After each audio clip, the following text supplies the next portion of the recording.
Alright, hello folks. This is Tom here by myself.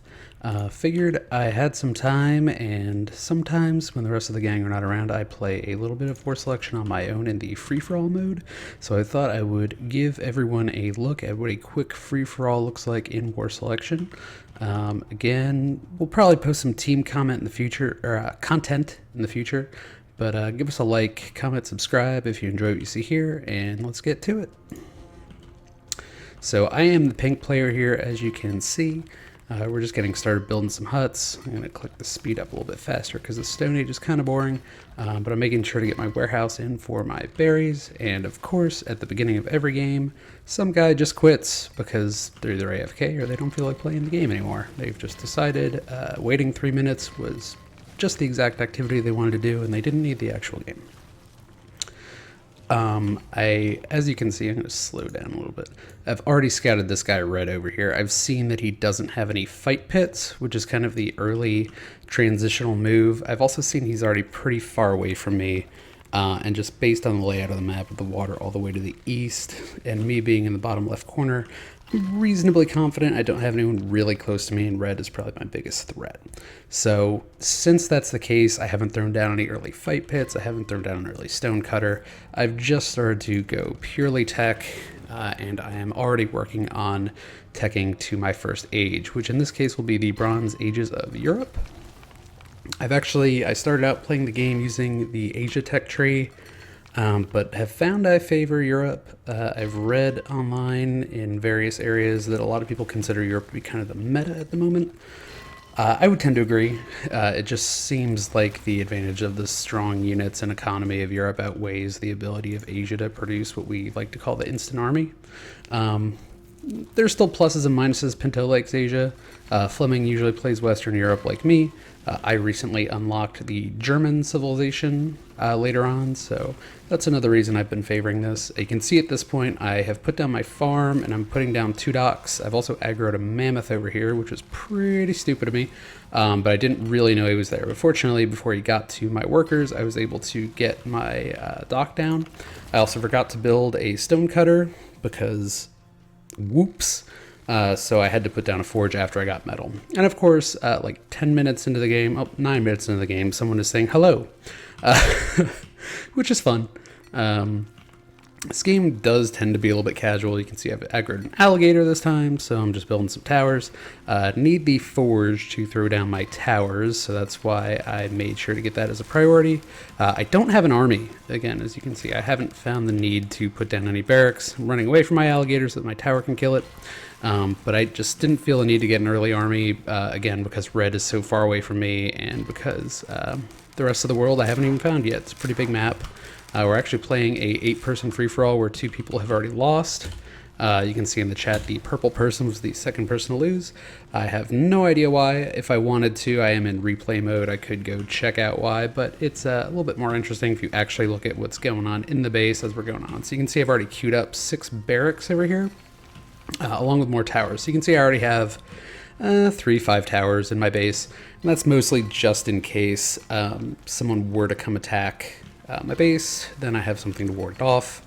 Again, it's all kind of the great unknown. So towers for me are going to be about expanding vision and creating defense, as well as expanding territory. So in this game, you can also see the area you control by holding down the Alt key, and that'll give you an idea. All the pink land belongs to me, and I'm expanding that by building more towers and structures. So this guy here is saying, why are you tryharding for some guy? We will see that same guy later on. He's also alerting the rest of the map that this guy's running horses, which are kind of a fast upgrade strategy. A lot of people like to run horses early on in the game and upgrade them into light knights, harass workers, do decent amount of damage. In this case, I actually already reviewed what that guy did, and he did do a decent amount of damage. So in my forge, I've also just done my archer upgrade, since now that I have my 6 barracks is down. I think I have 6. Yep, plus the 1 that's already been upgraded for the early Middle Ages, since I've already made it there in my fast tech. I am going to be working on getting archers out to longbowmen. So I already have a very small archer army here, 7 guys.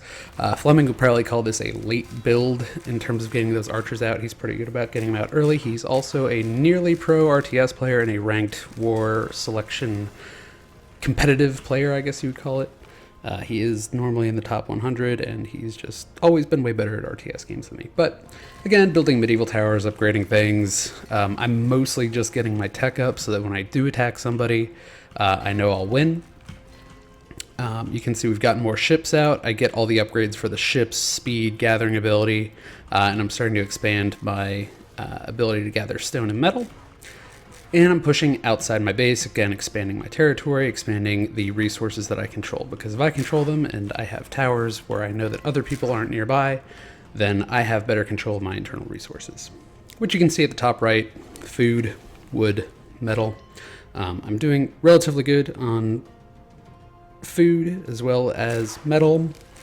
I'd say I'm doing really good on food, mostly because of those ships that are out there getting food from those fish nodes. Wood is really where I'm struggling, but once you hit this point in Europe, you are able to add additional nodes and start gathering more from those stone piles. So I've found the red player, I snuck up on him, it looks like he's been gathering metal there, so I'm not going to let him do that. My longbowman pushed that out. I find these structures, I'm looking for his main base right now. Doesn't look like it's that way. I saw his guys run to the south, so I'm going to follow them to the south now. You shoot a board.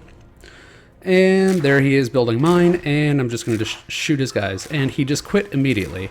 So the most interesting thing about this, and the reason you will see in chat that I said, lol, really, he's already at the Industrial Age.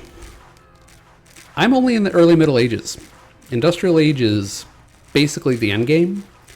However, if you scope out his base here, you will see that he's made absolutely nothing but workers.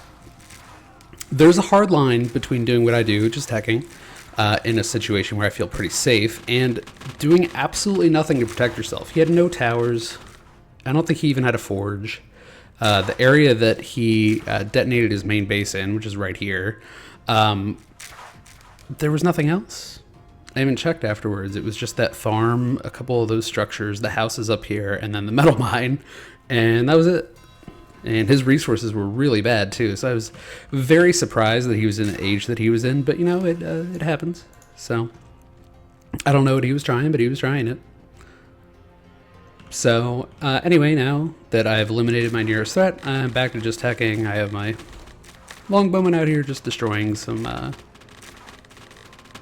houses. I think those are the Western Asian houses. So he's probably trying to go India. A popular strategy with India is to get there quick and then make wheeled tanks, which are really annoying and can just blast people's mains down. And as soon as the main is down in this game, people lose. So, again, more towers, expanding territory. You can see I'm making balloons with these towers, and as soon as those are up, I get much more vision. This is not what I expected to see, just a very clear area of land. Even checking the influence, there's nothing there. So I don't have any competition for all of this land, and I just control all of it. So that's fantastic. That basically means I can continue to tech. You can see I've already made it to the industrial ages of Germany, and someone else loses. I actually just played another game with that guy. He was a decent player, not great, but he lost. And if I were to check back on it, actually, if I were to look back on any of these players, with the exception of red and purple and the darker-ish blue color, Hospitalier 44, they were getting destroyed by the guy who was called out for having early horses. So again, that's a common strategy to go with the horses. Here they come for me. However, I have towers everywhere, and I have an army of 44 longbowmen. So my longbowmen are just struggling to get there. I am apparently not doing great micro, because I am not getting them there, but I am running around my workers to try and get them into the ranges of my towers for the most part, and away from my larger bolus of workers back at home. So I do lose some workers here. I'm not happy about it. I started rebuilding my workforce just as soon as I could, but of course I'm expanding my population again, as you need to do every 2 ages in this game. So it'll take me from the 150 supply cap that you see right now up to a 250 supply cap. But basically, aside from that, I'm kicking out my tractors out of these 2 factories, which you can only do once you're in the industrial age. I'm preparing to shoot down his men, and I've upgraded my towers to machine gun towers in the industrial age. So the next step we have here, I'm just expanding my territory again. I'm putting down more structures that can produce military. As you can see, longbowmen in the industrial age, still pretty good, but they are from a bygone era. So we're just going to try and find his base right now. And I'm just going to keep pushing out with these longbowmen.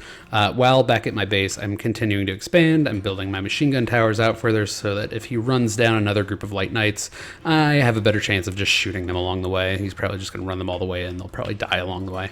So making more factories. Once I get my factories up, my plan is basically to be close enough to him. And I found another player here that's already out of the game, but dead units still attack. So here I have found some of his guys mining metal, and I've caught them while they're upgrading to industrial units. So that tells me that he's already getting to the industrial age, but he's just gotten there recently. So I've killed them and still just looking for his base. And I find more guys who are mining, and my longbowmen are just going to kill as many of them as I can. So I'm wiping out his ability to gather resources there. And now you can see I've made soldiers too out of an upgraded barracks. So I have those early infantry units in the industrial age, gunpowder units. And honestly, I just outnumber him here. So he has some cavalry units, which are, I believe, still early industrial, from early industrial stables at the very best. But he only has like 6 or so of them. And I have, in excess of, let's see, 33 longbowmen and 10 riflemen. He does kick out an APC, but even though APCs have strong armor, if you have infantry in such large capacity, he just can't resist it. So it does look like this is where he conceded the game. But essentially, I was prepared for his non-concession by building Big Berthas en masse out of those factories. So they take a long time to get to where they're going. He was pretty far away. If I look at the range of my nearest Big Bertha, let's see the range. Yeah, you can see the range extends. I don't know why it's disappearing as I get further, but it extends out to about this area here, which is still, I don't know, a good half a mile away from where his main base is. So, but if he had not conceded the game there, I was prepared to start launching the heavy artillery at him. So this game went by pretty quickly, I would say, but in effect, I wasn't really challenged all that much. And that seems to happen a lot in free-for-all games. If you're looking to increase your capacity for additional countries in war selection, I would say play free-for-all games because you're going to have easier targets and you're not dependent on a team. You're also able to get larger numbers of tech points because if you wipe out everybody that you're playing and you expand your territory, you're going to have a larger territory, which means a larger tech score. So I believe after this I got about 173 points, which is probably 20 more than even the largest games in team games I play in 8v8s. So very well worth it. And again, you can see it was a pretty easy game. So hopefully this is a nice little teaser introduction into the game, and we'll post additional content on this in the future. And hopefully you found this enjoyable. If you have, like, comment, subscribe. If you haven't, tell me why not. Send me a virtual slap in the face. I promise I won't mind. And anyway, thank you so much for listening, and as always, stay joyful. Goodbye.